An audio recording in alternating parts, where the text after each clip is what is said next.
शुक्रवार को राज्य भर में हुई एटीएस की कार्रवाई पर गृह राज्य मंत्री पंकज भोयर ने दावा किया है कि जांच में अहम जानकारियां मिली हैं और साथ ही उन्होंने कहा कि ये कार्रवाई आगे भी जारी रहेगी। शहाजाद भट्टी नावाचा एक आतंकवादी हा पाकिस्तानमध्ये बसून भारतामध्ये काही आतंकवाद्या कारवाया घडून आणण्याचा प्रयत्नामध्ये होता।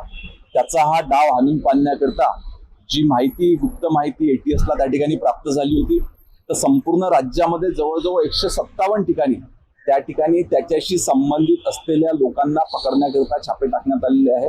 अजून काही गुप्त माहिती एटीएस कडे आली आहे। जवळजवळ 100 पेक्षा जास्त लोकांना त्या ठिकाणी ताब्यात घेण्यात चौकशी केलेली आहे।